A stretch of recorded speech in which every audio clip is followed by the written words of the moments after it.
Season 2 of Yearbook Travels is all about exploration and finding the courage to try new adventures. Today's topic is the epitome of just that. Overlanding is for that inner adventurist in us all. Overlanding is more than just another weekend camping or off-roading. It's more than just some badass trucks and SUVs too. This is a lifestyle, and one that many of you may have never heard about, but maybe you're seeking for something quite like this. So let's jump into this. What is overlanding? Well, that's a great question. And I think if we go to motortrend.com, they've got an answer for us. So let's go over there. Motortrend.com defines overlanding as self-relevant overland travel. Sorry, let me repeat that. Overlanding is self-reliant overland travel to remote destinations where the journey is the principal goal. Typically, but not exclusively, it's accomplished with mechanized off-road capable transport, anything from bicycles, motorcycles to former military rigs, where the principal form of lodging is camping, often lasting for extended lengths of time, from weeks, months to years, and spanning international boundaries. If that ain't adventure, I don't know what is. So basically, you're in this rig, whether it's a truck, an SUV, and you're traveling all over the world, as I said, internationally, in your own backyard, whatever it is, across your own country, but you're seeking that adventure. And you're seeking the adventure of not just the destination, but the journey itself. So there's a website called toughstuffoverland.com, and they also describe the vehicles this way. Overlanding vehicles are not only designed to handle whatever terrain, obstacles, and challenges you encounter, but also to offer comfort for the duration of your stay. Your overlanding vehicle is not only a vessel or medium for travel, but also a place that holds every item you will need for subsequent weeks, months, or years. Now, you're probably sitting there going, well, that's just a camper or an RV. Maybe, but the point of overlanding is to actually get out there and adventure, not just drive to a spot and park. We're not going to a Walmart to spend the night like you would in America. You can do that with an RV, by the way. You can go just park it on a Walmart and sleep there. But overlanding is about finding that adventure that's off the beaten path and getting out into nature. So there are a lot of different styles. So today I want to share with you different styles of these vehicles that you can purchase. Sometimes you can even rent these things. So I personally have broken these down into 4 different categories. The first one is being starters. So starter is just your typical SUV, you know, a Toyota 4Runner, could be a truck like a Tacoma or a Chevy Colorado. You know, it also includes motorcycles and bicycles.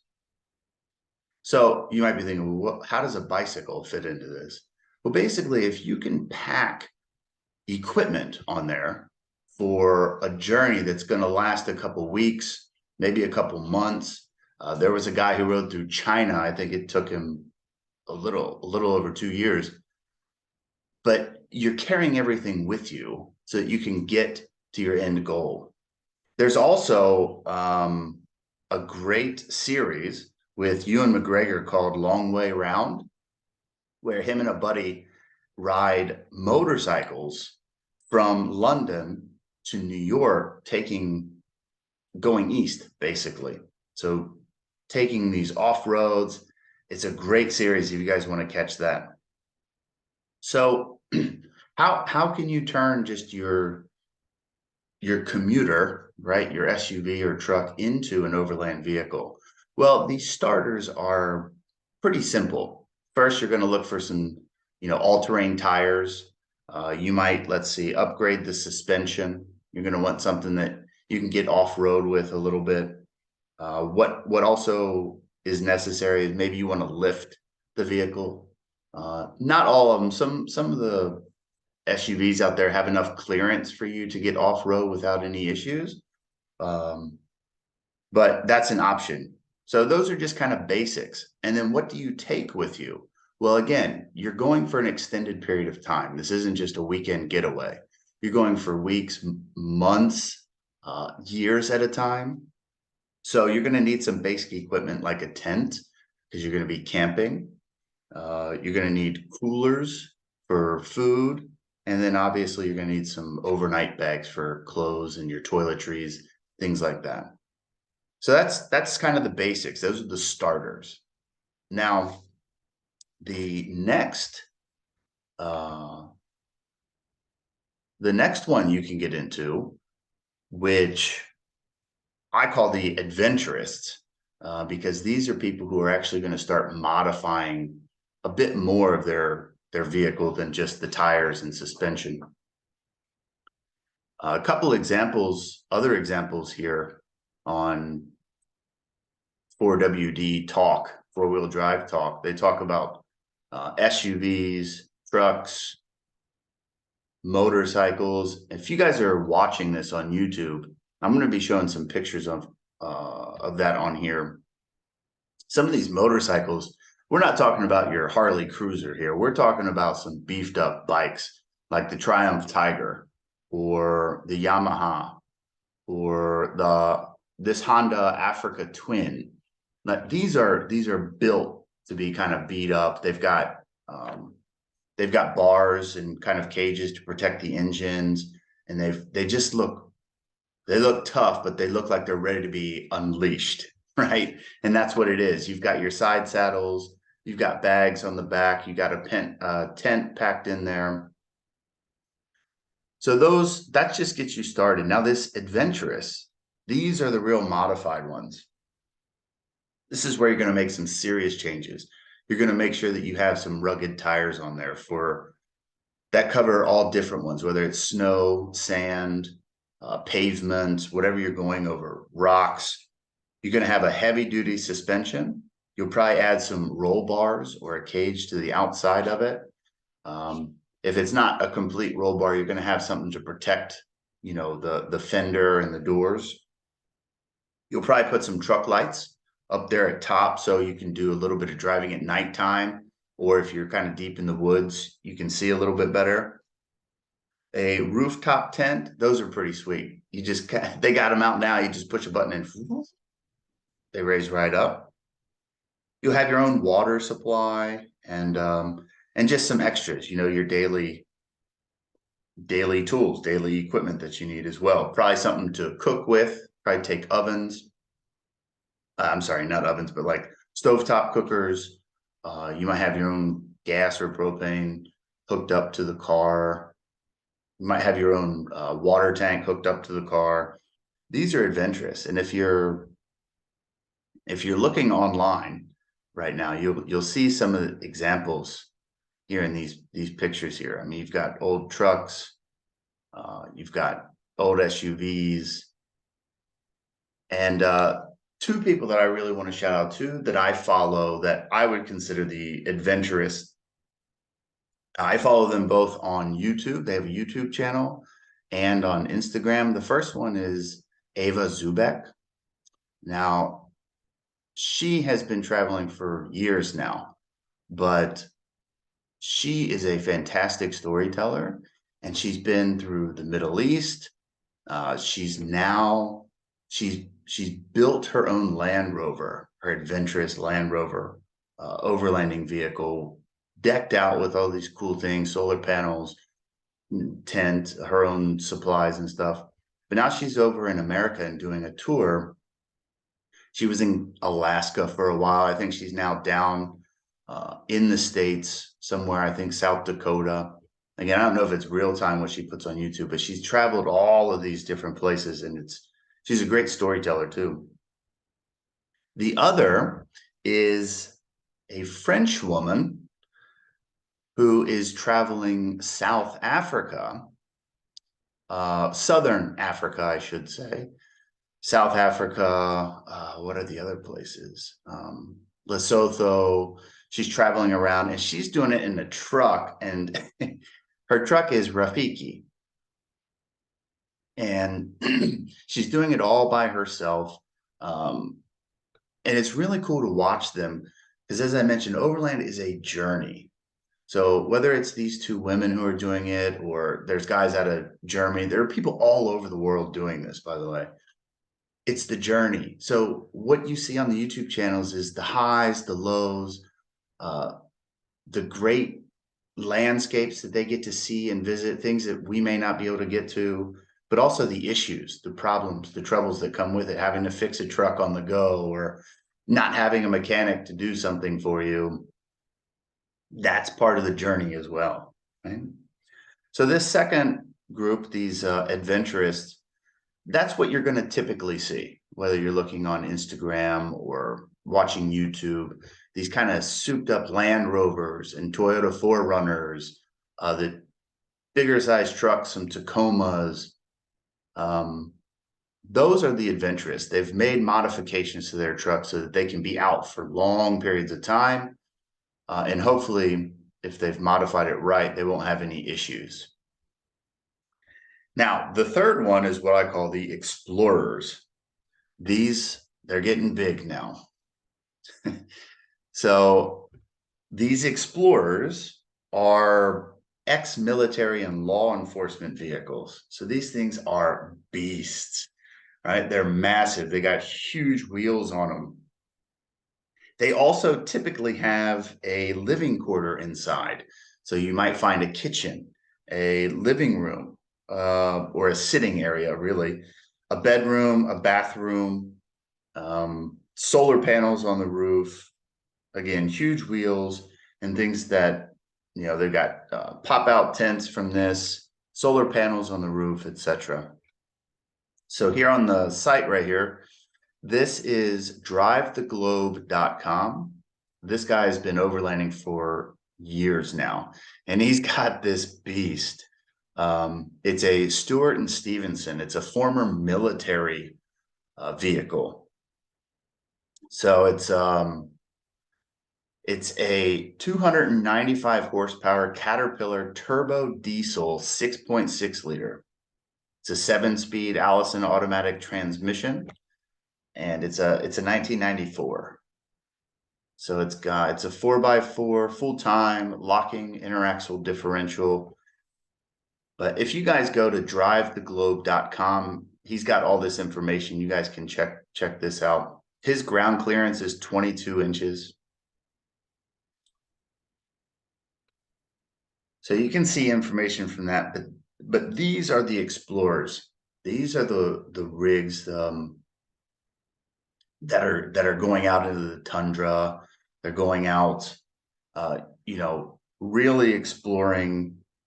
It could even be used for like expeditions, science expeditions to certain places. These things are massive. But it's a house on wheels, and it's not just a house like a camper, but it allows you to get off the beaten path again. So the last one that I want to share with you, these are what I call them.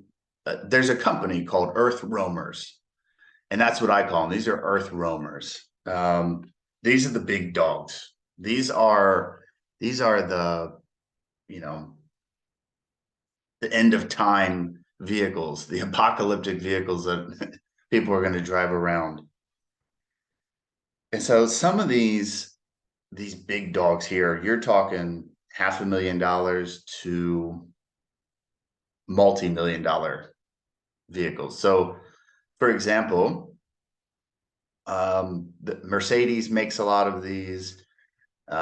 This Applied Minds Caravan Expedition System.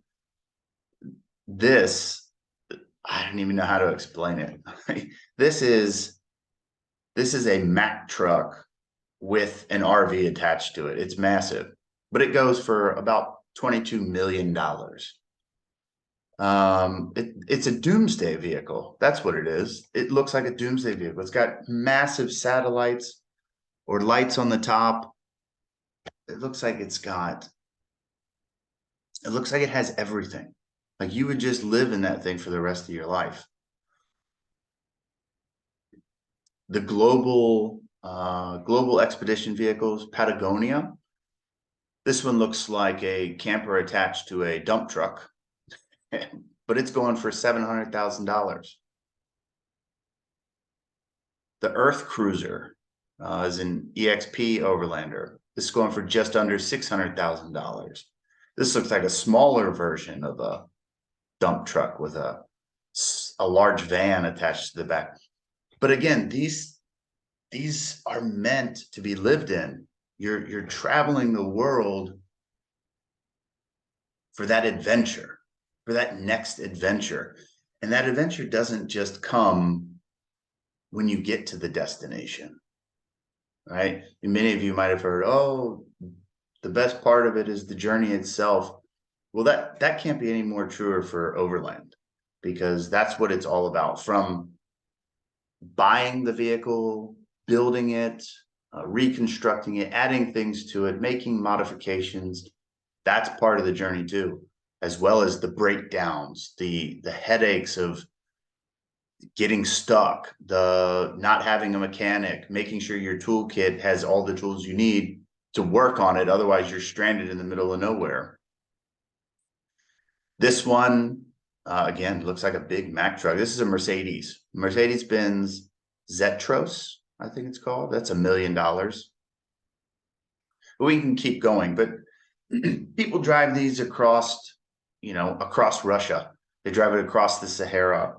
They drive it in landscapes that you think vehicles can't go. That's what they're built for, right? That's what you want your vehicle for. For those people who say, oh, you can't do this, watch me, right? I've got something that'll get me through this. Hopefully. Hopefully. So yeah, those are just a couple examples of overlanding vehicles.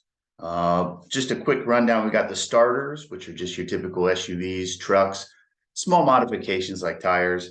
You've got adventurists, where you've really modded out that SUV or the truck. You've lifted it, you've added truck lights, different things to it, and you're really set to go out for months, even years at a time. You've got the explorers. These are the beasts that are the ex-military and law enforcement vehicles that you can basically live in. And then finally, the earth roamers, big dogs, big bucks too.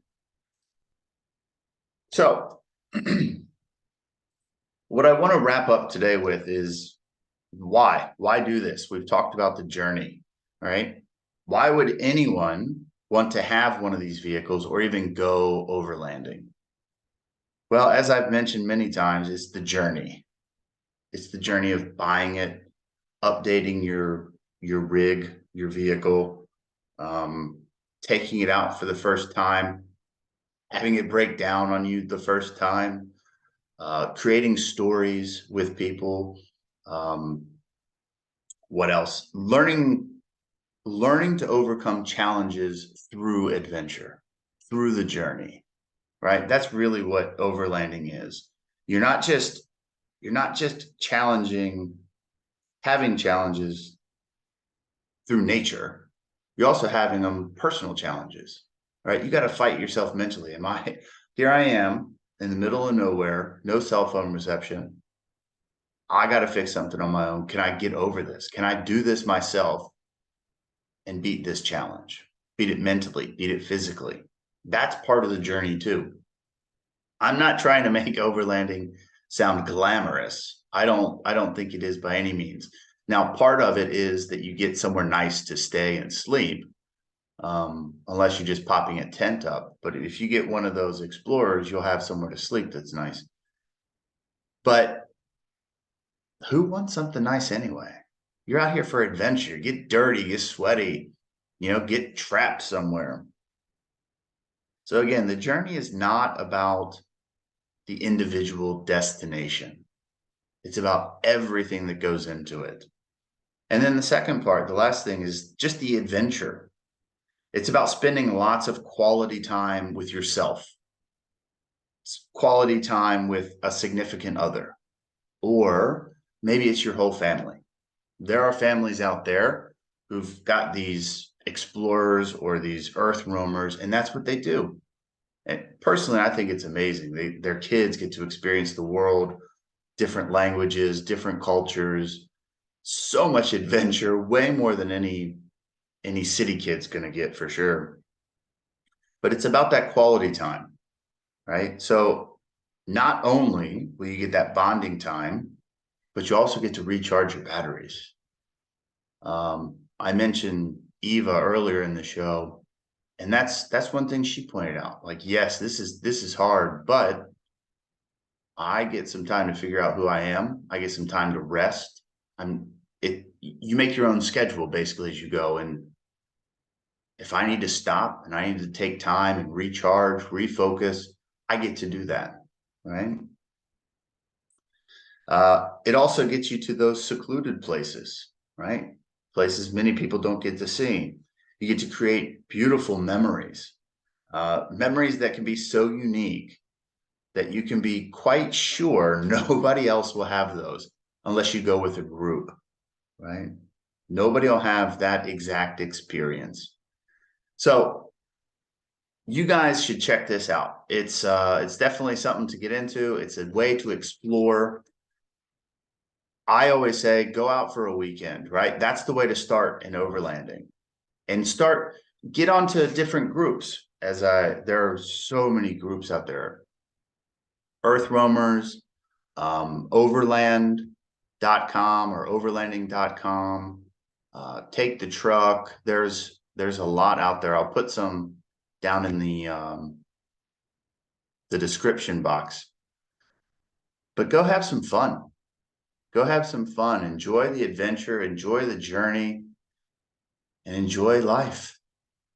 This is Jeff signing off. Your Travels out.